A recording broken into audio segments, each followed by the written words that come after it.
Assalamualaikum warahmatullahi wabarakatuh. Alhamdulillah wassalatu wassalamu ala Rasulillah wa ala alihi wa sahbihi wa man wala, amma ba'd. Sidang jemaah muslimin dan muslimat rahimani wa rahimakumullah.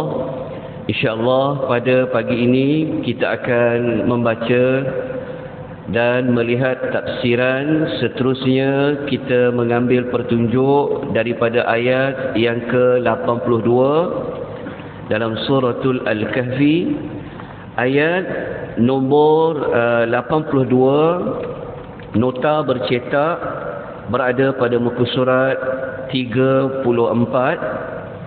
Nota PDF secara soft copy ada pada slide nombor 67. Kita bacakan ayatnya. A'udzu billahi minasy syaithanir rajim.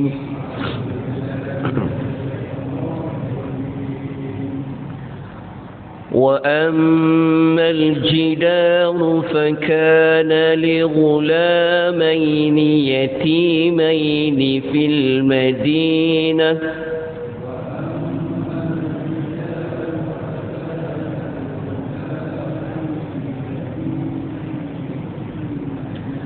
وَكَانَ تَحْتَهُ كَنْزٌ لَهُمَا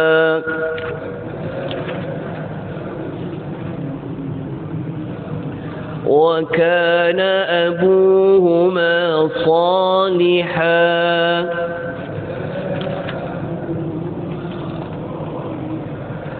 فأراد ربك أن يبلغا أشدهما ويستخرجا كنزهما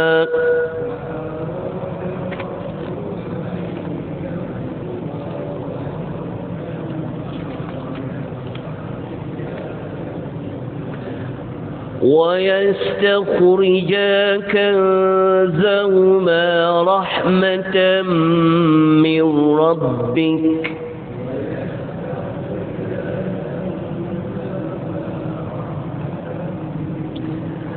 وما فعلته عن أمري ذلك تأويل ما لم تستطع عليه صبرا.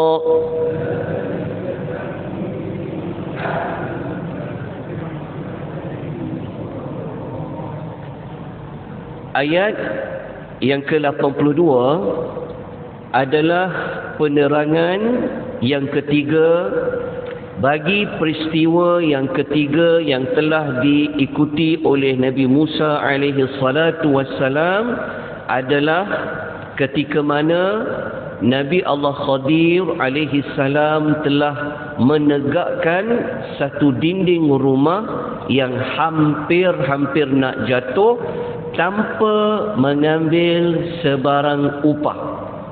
Sedangkan penduduk di kampung itu tidak ada seorang pun yang sudi menjamu Nabi Allah Musa dengan Nabi Allah Khadir ini sebagai tetamu, seperti ayat yang ke-77 yang kita telah belajar sebelum ini.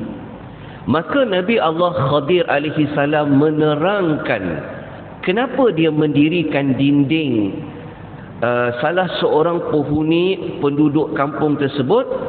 Kata Nabi Allah Khadir, dan adapun dinding rumah itu, dia adalah milik dua orang anak yatim yang berada di bandar itu.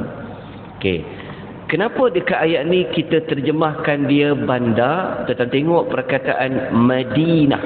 Kita tengok perkataan Al-Madinah. Kalau kita kembali melihat ayat 77, kalau sebelum ni kita baca ayat 77, kita menemui Allah menggunakan tempat itu dengan perkataan qaryah. Kau ingat lagi ayat 77? Ayat 77 Allah guna qaryah. Tapi ketika Nabi Musa dan Nabi Khadir menerangkan isu ni, Allah tukar guna perkataan Al-Madinah. Dari sudut bahasa Arab, perkataan Madinah ni dia lebih tinggi nilainya daripada perkataan Qaryah. Kenapa pada ayat ni Allah guna Madinah?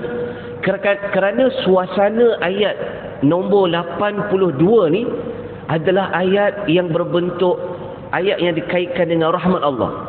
Ketika mana ayat 77 dulu Allah guna Madinah, Allah guna Qaryah kerana suasana ketika itu suasana orang penduduk kampung yang bakhil. Dia kedekut, jadi tak sesuai guna Madinah. Kita tahu kan, kita dengar kan ada Madinah, Madinah Mekah. Madinah ni maknanya bandar. Tapi tempat yang sama sebenarnya. Ayat 82 ni tempat yang sama. Tetapi kenapa Allah guna Madinah?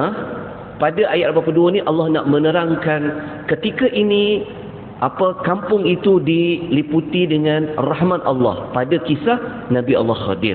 Okey. Kemudian Nabi Allah Khadir mengatakan di bawah tempat dinding rumah itu ada harta yang tersimpan milik mereka dan bapa mereka pula adalah orang yang saleh. Ini menunjukkan zaman dulu mungkinlah kalau kita baca ayat ni mereka letak harta di mana? Mereka simpan di dalam tanah. Macam tu. Zaman kita dulu mungkin orang-orang tua dahulu letak duit di mana? Di bawah bantal ke, di bawah tilam ke. Jadi zaman dulu dia simpan harta di dalam tanah. Jadi tanah tu dia tersorok disebabkan dinding rumah tu dia telah ditegakkan. Maknanya kalau runtuh maka akan bagi kesan kepada tanah tu. Jadi Nabi Allah Khadir dia tegakkan balik dinding tu. Rupanya harta tu adalah milik 2 orang anak yatim. Tapi bapa dan ibu mereka sudah tidak ada. Bapa dia dah tak ada dah. Tetapi bapa mereka adalah orang yang saleh. Okay, kita baca lanjutnya. Maka kata Nabi Allah Khadir, maka Tuhanmu mengkehendaki supaya apabila kedua anak yatim itu cukup umur dan mereka dapat mengeluarkan harta mereka yang tersimpan itu sebagai satu rahmat daripada Tuhanmu. Kenapa? Kerana kita kan tahu penduduk tempat diorang tu kan kedekut. Betul? Kita baca ayat nombor 77. Kalau mereka tahu ada harta yang tersimpan di rumah 2 anak yatim ni, agak-agak penduduk kampung tu akan buat apa? Tentu mereka akan ambil harta anak yatim tu. Tetapi Allah telah mengaturkan tanda rahmatnya. Allah jaga harta tu sehingga budak 2 anak yatim tu nanti apabila mereka membesar, mereka boleh ambil kembali harta yang tertanam itu yang dilakukan oleh bapa mereka. Lepas tu Nabi Allah Musa dia membuatkan kesimpulan. Dia kata, kenapa dia buat benda tu? Kenapa dia meninggikan dinding tu tanpa upah? Dia kata, aku tidak melakukannya menurut fikiranku sendiri. Ni jawapan dia. Dia kata, aku buat semua ni wahai Musa bukan sebab aku suka-suka, tetapi arahan siapa? Arahan dari Allah Subhanahu wa ta'ala. Maka Nabi Allah Khadir mengatakan, dia kata, demikianlah penjelasan tentang perkara-perkara yang selama ni engkau tak mampu nak bersabar mengenainya. Nabi Allah Khadir kata apa?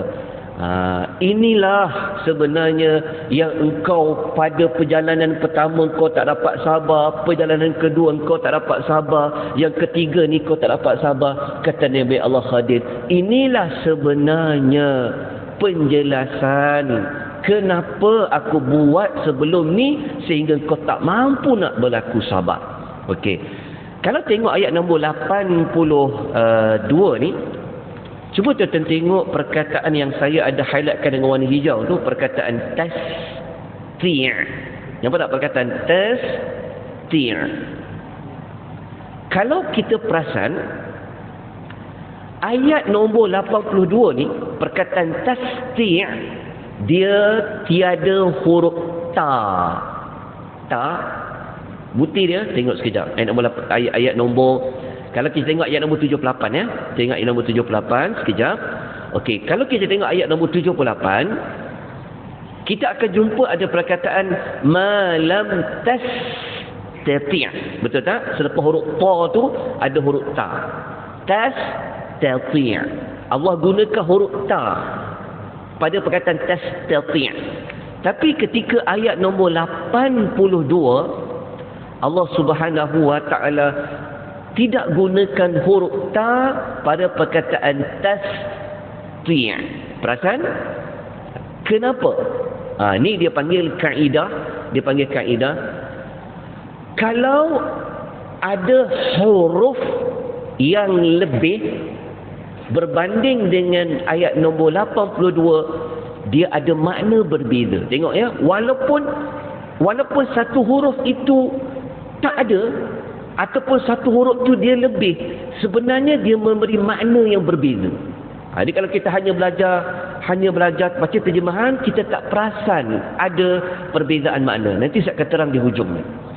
Jadi kita terus pergi kepada apakah tindakan yang kita perlu lakukan selepas kita mengetahui makna ayat nombor 82. Okey, yang pertama daripada cerita ayat nombor 82 tu, kita ni kena berusaha sedaya upaya menjadi ibu atau bapa yang soleh. Kenapa kita kata macam tu? Ingat tak ayat 82 tu Nabi Allah Khadir kata apa? Dia kata apa? Dia kata bapa mereka, bapa budak ni adalah orang yang soleh. Kenapa kita kena jadi macam bapa dan ibu dan bapa kepada dua anak yatim tu? Kenapa? Kerana walaupun bapa dia dah tak ada, tetapi Allah jaga anak dia. Nampak tak? Bapa dia tak ada, tinggalkan dua anak yatim. Tetapi Allah ni, kesan daripada bapa dia soleh tu, kesan dia tu sampai kepada kedua anak dia. Boleh faham tak maksudnya? Maksud dia, Allah jaga harta kedua anak dia ni. Walaupun bapa dia dah tak ada dah kat muka bumi. Kalau bapa dia ada masih hidup, bapa dia boleh pertahankan harta dia. Tapi sekarangnya bapa dah tak ada, mak dia dah tak ada. Tapi macam mana harta budak ini terjaga? Macam mana boleh terjaga? Kerana Allah yang jaga. Allah jaga dengan Allah hantar orang lain yang jaga kedua anak. Jadi macam tu juga dengan kita. Apabila kita dah tak ada nanti, siapa nak jaga anak kita? Contoh. Kadang-kadang kita bimbang. Nanti kalau aku mati, macam mana anak aku? Nanti aku mati, macam mana cucu aku? Contoh. Kita jangan bimbang. Kalau kita jadi orang yang soleh, pasti kesolehan kita tu akan sampai, akan dapat dirasai oleh anak-anak yang kita tinggalkan. Walaupun kita tahu iman tak boleh diwarisi, betul. Tetapi kesan kesolehan bapa dan ibu tu sedikit sebanyak akan dapat kepada zuriat dia. Betul tak tuan-tuan perempuan? Ayah kita, mak kita dulu, betul tak? Kita dapat, hidup kita ni kadang-kadang dapat apa? Kesan daripada iman, kesan daripada kesolehan kedua ibu bapa kita. Jadi jadilah bapa yang soleh, ibu yang soleh, nescaya kesan kesolehan kita itu nanti akan dapat tempiasnya kepada anak-anak yang kita tinggalkan. Teladan yang kedua, tindakan yang kedua, kita kena berkhidmat kepada orang-orang yang saleh. Nabi Allah Khadir, walaupun bapanya tidak mengenali Khadir, tak tahu tentang Khadir, tetapi kenapa Nabi Allah Khadir nak juga tolong dirikan dinding tu, memberi pelajaran kepada kita, kalau orang-orang yang saleh maka kita kena berkhidmat kepada mereka, bantu mereka, tolong mereka. Okey, tadi pada teladan yang kedua. Tindakan yang ketiga, tindakan ketiga ni, kita janganlah melakukan apa yang telah dilakukan oleh Nabi Allah Khadir. Maksud dia tadi tu, yang pergi nanti tuan-tuan naik perahu tiba-tiba lubangkan perahu orang, betul tak? Nanti pergi Langkawi, duk ingat ladan ni, tuan-tuan ambil tukur, tuan-tuan pergi lubang. Jangan. Yang itu hanya khas bagi Nabi Khadir. Jangan pula jumpa budak ni bunuh budak tu. Kenapa? Saya nak jadi macam Khadir. Jangan.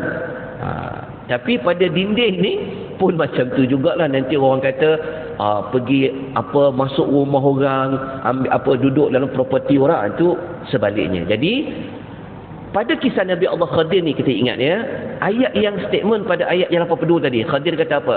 Dia kata wa ma fa'altuhu an amri. Dia kata aku buat semua tu bukan daripada pemikiranku. Jadi yang ini khas bagi Nabi Allah Khadir. Tetapi kebaikan Nabi Allah Khadir tadi semua kita kena tirulah. Itu di antara teladan yang kita ambil. Tindakan yang keempat, kita kena mencari rahmat Allah Azza wa Jalla. Kenapalah budak itu Allah pelihara harta dia? Kerana itu semua adalah rahmat Allah. Allah ni kalau dia bagi rahmat, benda yang tak disangka-sangka kita akan dapat. Jadi kalau kita masih ingat surah Al-Kahfi ni, surah yang kedua paling banyak menyebut tentang perkataan rahmat, menyebut tentang rahmatnya ada 6 kali. Jadi kisah yang Nabi Allah Khadir tadi itu adalah penyebutan rahmat yang kelima. Kita tengok ayat nombor 82 tu kan, adalah yang kelima. Ayat yang kelima, maksudnya yang kelima. Nanti kita akan jumpa yang keenam, penggunaan rahmat kisah Dzulkarnain. Besok kita akan masuk kisah Dzulkarnain.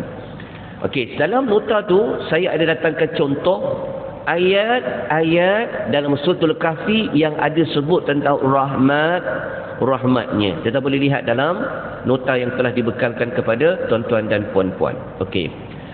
Surah yang paling banyak yang menyebut tentang rahmat ada dalam surah Al-A'raf. Okey, jadi suasana surah Al-Kahfi ini, suasananya adalah suasana yang menunjukkan rahmat Allah Subhanahu wa taala.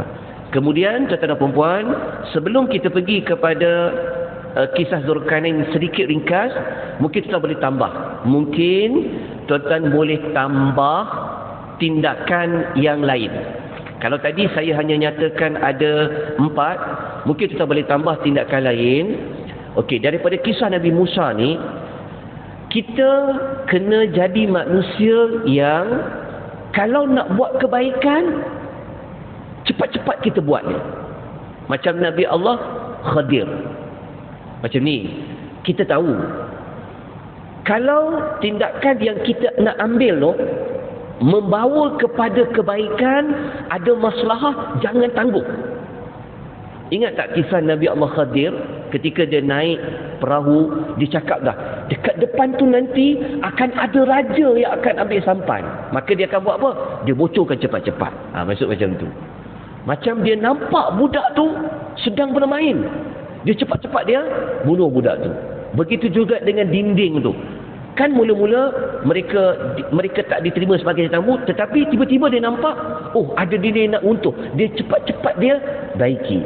Jadi teladan dia kita belajar, kalau kita tahu, kalau kita tolong, kalau kita buat sesuatu dia mendatangkan kebaikan, cepat-cepat kita buat. Jangan bertangguh, bimbang, tindakan yang kita tak ambil tu menyebabkan keburukan akan berlaku. Dan teladan yang keenam, kalau kita nak tambah dekat situ, adalah dalam sesuatu isu kita kena jelaskan. Faham tak maksudnya? Jangan tinggalkan sesuatu perkara itu tanpa ada penjelasan. Macam tu. Nabi Allah Khadir kan dia terang. Peristiwa pertama kenapa? Peristiwa kedua kenapa? Peristiwa ketiga kenapa? Kenapa tak Nabi Allah Khadir kata apa? Aku rahsiakan tiga-tiga hikmah tu. Pandai-pandailah kau Musa. Tak ada. Dia terangkan. Perjalanan pertama kenapa dia buat, kedua kenapa, dan ketiga berat kenapa. Maknanya di sini kita dapat belajar suatu perkara, sesuatu hukum, maka kita perlu perjelaskan supaya semua orang faham. Dan akhirnya ada dalam hadis Nabi cakap macam ni dalam riwayat Bukhari. Nabi kata kita sangat menginginkan sekiranya Musa ni dia dapat bersabarlah hinggalah Allah mengkisahkan kepada kita khabar tentang kedua mereka. Maksudnya Nabi kata Nabi Allah Khadir, Nabi Musa ni kalau dia sabar lagi lah, tentu kita akan dapat kisah lain yang lebih banyak kan. Kita cuma tahu 3 sahaja kisah pada Nabi Allah Khadir. Nabi kata, Nabi SAW bersabda, kalaulah Musa ni dia sabar lagi lah, tentu akan dapat lagi banyak cerita yang ada pada Khadir. Saya hanya bawa beberapa teladan sebenarnya tuan-tuan ya. Para ulama dia ulas kisah Musa Khadir ni sampai ratusan pengajaran. Tapi nak cerita tu panjang lah. Tapi cukup dengan beberapa teladan ni, moga-moga kita dapat manfaat. Dan besok insya-Allah kita akan masuk kepada kisah yang baru, iaitu kisah Dzulqarnain, bermula daripada ayat nombor 83 sehingga ayat nombor 98. 83 sampai 98. Itu kisah Dzulqarnain, kisah yang terakhir yang Allah Ta'ala ceritakan dalam suratul Al-Kahfi. InsyaAllah kita akan memulakan perjalanan penggembaraan Dzulqarnain pada ayat nombor 82 dan 83 yang kita akan baca pada keesokan harinya. Moga-moga pagi ini kita dapat sesuatu yang bermanfaat, dapat teladan, petunjuk yang kita boleh gunakan dalam kehidupan kita sebagai seorang bapa, sebagai seorang yang memikirkan kebaikan kepada orang lain. Kita sudahi pengisian kita dengan tasbih kafarah dan suratul Asr. Subhanakallahumma wa bihamdika asyhadu an la ilaha illa anta astaghfiruka wa atubu ilaik. Wal 'asr innal insana lafi khusr illa alladhina amanu wa 'amilus salihat wa tawassaw bil haqq wa tawassaw bis sabr. Wabillahi taufiq wal hidayah. Wassalamu alaikum warahmatullahi wabarakatuh.